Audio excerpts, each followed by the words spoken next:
तो soul and 4 की इस एपिसोड की स्टार्टिंग में हमें ड्रैगन राइजिंग प्लेटफॉर्म का सीन दिखाया जाता है, जहां पे लोलान ने मैच को स्टार्ट करने के लिए कह दिया था और इसी के साथ लान, ज्यूजू और तांग लेन जुआन के बीच में बैटल शुरू होती है और ये बैटल 2 वर्सेस 1 की होती है। और फिर हमें इसी के साथ हमें तांग लेन जुआन को दिखाया जाता है जो स्पेयर को लेकर खड़ा था, जबकि जुआनी उसे देखते हुए सोच रही थी कि तो ये लान लेंग जुआन है। जू यानमो और की तियांगलॉन के साथ में ये भी एक फेवरेट है जो चैंपियनशिप को जीतना चाहते हैं और इसी के साथ ये तांग फैमिली के एल्डेस्ट सन भी है। और भाई लोग इसी के साथ हमें जुआनी और ज्यूजू को दिखाया जाता है जो अपने हाथों में स्पेयर को समन करते हैं और ये मैच 2 वर्सेस 1 का था। और इसी के साथ जुआनी काफी तेजी में जाकर स्पेयर से तांग लेन जुआन के ऊपर अटैक करता है और इसकी वजह से वहाँ पे चारों ही तरफ गोल्डन एनर्जी से ब्लास्ट होता है। लेकिन जुआनी की इस अटैक की पावर इतना ज्यादा होने के बावजूद भी लेन जुआन अपने जगह से बिल्कुल भी नहीं हिला था, लेकिन उसकी आर्मर की पावर इतना ज्यादा थी कि लान की स्पेयर में ही काफी सारे क्रैक पड़ गया था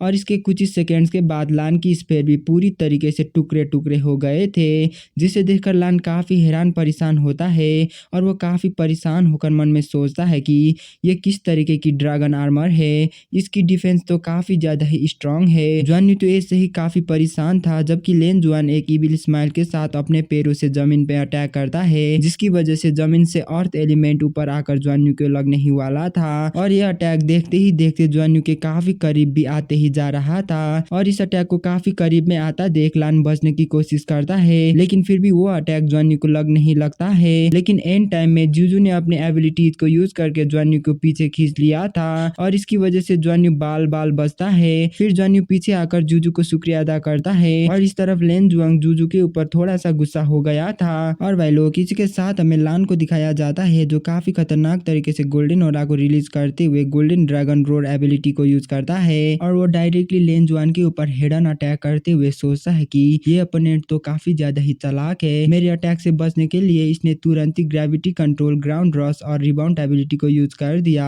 और भाई लोग जुआनी के ये कहने के साथ ही हमें लेन जुआन को दिखाया जाता है जो सीरियस होकर अपने अर्थ एलिमेंट एबिलिटी को यूज करता है और इसकी वजह से जूजू और जुआनी के ऊपर काफी खतरनाक तरीके से सैंड मेटेओराइट्स आगे बढ़ने लगा था और देखते ही देखते लेन जुआन की सारे अटैक जूजू के तरफ ही जाकर जूजू को ही टारगेट करने लगता है और इस अटैक से बचने के लिए जूजू भी शील्ड को यूज करती है और इस चीज को देखकर जुआनी परेशान होकर कहता है कि ये अटैक डेफिनेटली जूजू को मार देगा। ये कहने के साथ ही जुआनी जूजू को बचाने ही वाला होता है, लेकिन तभी उन दोनों के बीच में एक काफी बड़ा दीवार खड़ा होता है जिसकी वजह से वो दोनों सेपरेट होते हैं और इस चीज को देखकर जुआनी भी समझ जाता है और वो अपने मन में कहता है कि देखकर ऐसा लगता है कि ये अपोनेंट मुझे और जूजू को सेपरेट करके पहले जूजू को मारना चाहता है और जूजू को मारने के बाद ये अपोनेंट मेरे साथ लड़ना चाहता है। शायद इसीलिए ही इसने एक ही साथ में ground horn, meteor shower, self rotation burst, gravity control, earth wall को यूज करा है, लेकिन बुरी बात तो ये है कि ये मेरे ऊपर काम नहीं करेगा।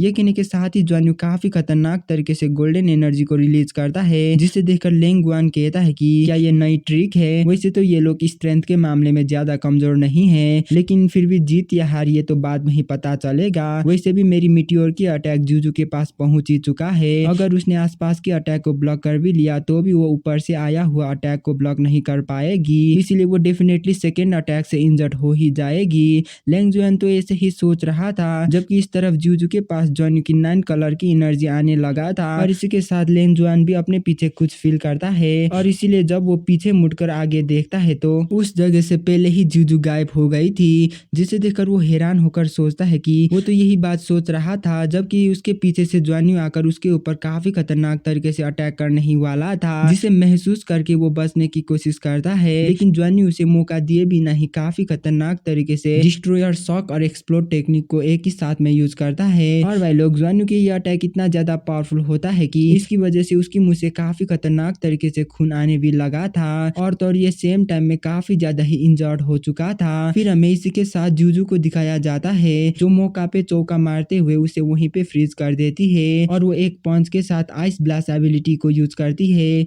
जिसकी वजह से लेंग जुआन के ऊपर काफी खतरनाक तरीके से आइस ब्लास्ट होता है। और भाई लोग इतने में ही जुआनी और जूजू नहीं रुकते, बल्कि वो दोनों एक साथ हाथों को पकड़ते हैं और जुआनी 9 कलर एनर्जी को यूज करके एक काफी खतरनाक पंच उसके ऊपर कर देता है और इतना खतरनाक अटैक को देखकर ये कुछ भी कर नहीं पाता और देखते ही देखते वहाँ पे काफी बड़ा ब्लास्ट होता है और इसी के साथ वो अपोनेंट काफी बुरी तरीके तरीके से इंजर्ड होकर जमीन में गिर गया था, जिसे देखकर ऑडियंस भी काफी ज्यादा ही हैरान थे। फिर रेफरी अनाउंस करते हुए कहता है कि ये मैच यहीं पे खत्म हो गई है, लान और जूजू ने इस मैच को जीत लिया है। और रेफरी के ये कहने के साथ ही हमें ज्वानी और जूजू को दिखाया जाता है, जो एक दूसरे को देखकर एक स्माइल को पास करते हैं। और भाई लोग इन दोनों के ऐसा करने के साथ ही हमारा ये वाला एपिसोड यहीं पे खत्म होता है। मिलते हैं अगले वीडियो में, तब तक के लिए बाय बाय।